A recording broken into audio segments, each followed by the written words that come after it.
Assalamualaikum warahmatullahi wabarakatuh. Selamat pagi anak-anak hebat. Hari ini kita akan belajar tema 6, menuju masyarakat sejahtera, subtema 3, masyarakat sejahtera, negara kuat. Tanggung jawab merupakan kesadaran manusia akan tingkah laku atau perbuatan, baik yang disengaja maupun tidak disengaja. Tanggung jawab warga negara terhadap bangsa dan negaranya dilaksanakan dengan cara memenuhi hak dan kewajibannya sebagai warga negara. Pelaksanaan tanggung jawab sebagai warga negara yang baik dapat mewujudkan negara Indonesia yang kuat dan tangguh. Dampak pelaksanaan tanggung jawab sebagai warga negara.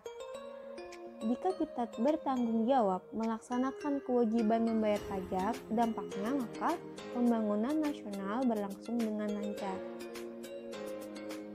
Dan jika kita membina kerukunan dalam masyarakat, maka dampaknya tercipta persatuan dan kesatuan bangsa.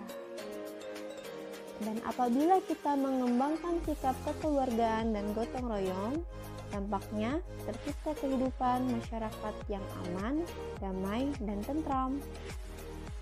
Dan apabila kita bertanggung jawab memanfaatkan sumber daya alam sesuai kebutuhan, maka dampaknya kebutuhan masyarakat akan terpenuhi. Tanggung jawab siswa sebagai pelajar: 1. Mengikuti upacara bendera di sekolah. 2. Mengamalkan Pancasila dalam kehidupan sehari-hari. 3. Berteman dengan semua orang.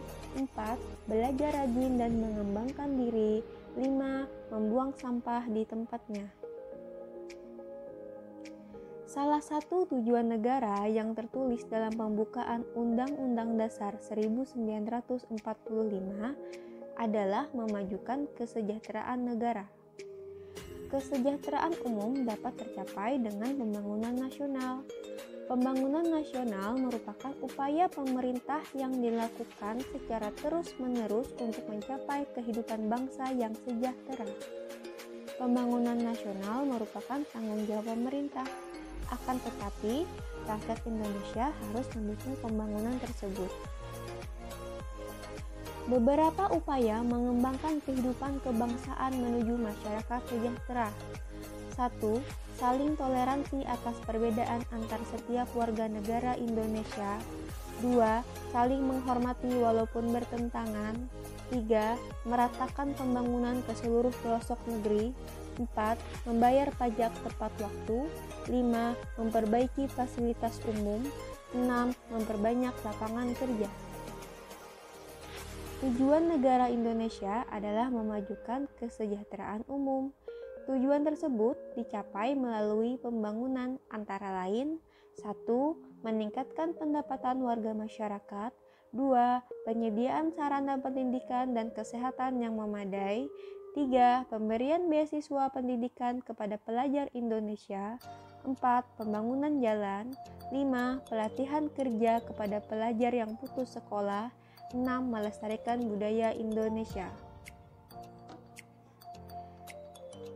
Masa pubertas adalah masa peralihan dari anak-anak menjadi dewasa.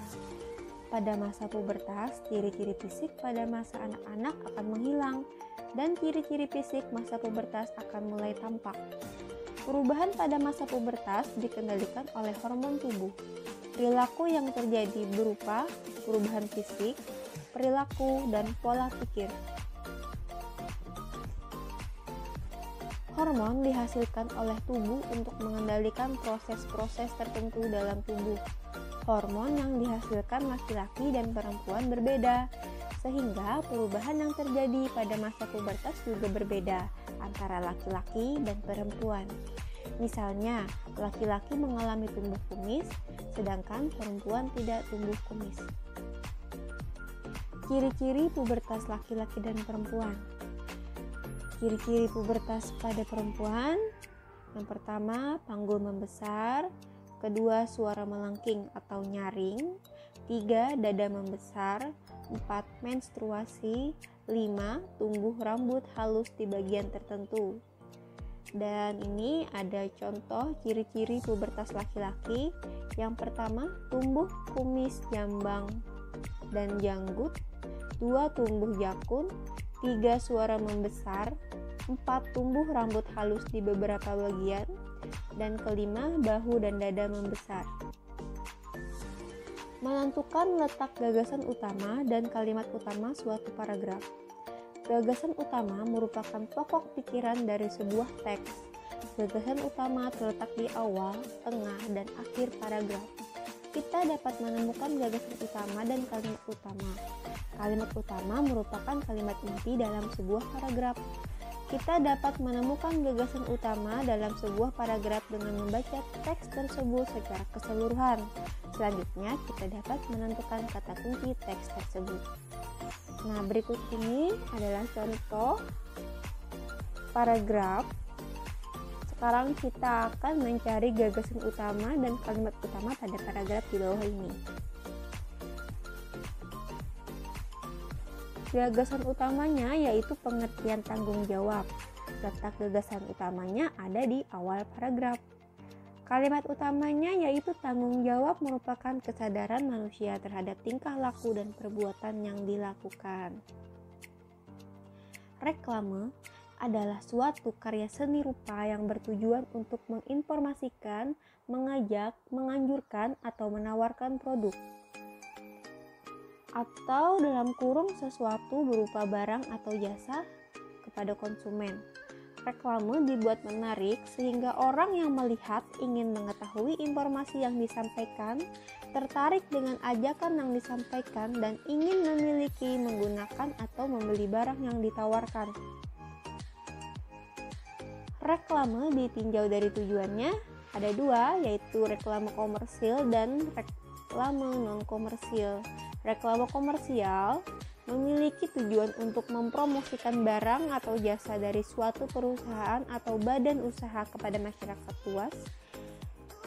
Kedua, reklame non-komersial memiliki tujuan memberikan penjelasan, pemberitahuan, ajakan, penerangan, atau apapun himbauan agar masyarakat luas melakukan isi pesan yang disampaikan.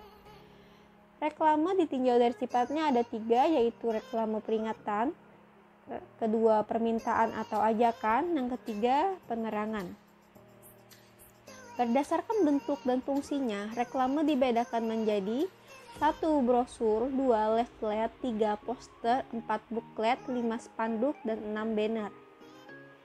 Reklame ditinjau dari jenis atau medianya. 1. Reklame audio. Reklame audio yaitu reklame yang mengutamakan suara, bunyi, ataupun tanda untuk menyampaikan informasi atau pesan kepada orang lain. Contoh media audio seperti radio, pengeras suara, sirine, bunyi denting sendok pada mangkuk oleh penjual bakso, dan lain-lain. Kedua, reklame visual. Media visual yaitu reklame tersebut mengutamakan gambar dan tulisan untuk menyampaikan informasi atau pesan kepada orang lain. Contoh media visual yaitu poster, iklan, baliho, stiker, spanduk, dan lain-lain. 3. Reklame audiovisual. Media audiovisual yaitu reklame tersebut menggunakan gambar, tulisan, dan ada suara juga secara bersama untuk menyampaikan informasi atau pesan kepada orang lain. Contoh media audiovisual yaitu iklan di televisi, bioskop, internet, dan lain-lain. Hal-hal yang perlu diperhatikan dalam membuat reklame ada 4, yaitu 1. Desain sederhana. Desain yang sederhana akan lebih mudah diingat oleh banyak orang. Orang tidak membutuhkan waktu lama untuk memahami iklan yang ditawarkan. 2. Jenis huruf jelas dan besar. Tujuannya untuk memudahkan orang yang melihat dan membacanya. 3. Menggunakan kata atau kalimat yang singkat dan padat. Jadi kalimatnya tidak harus terlalu panjang dan detail.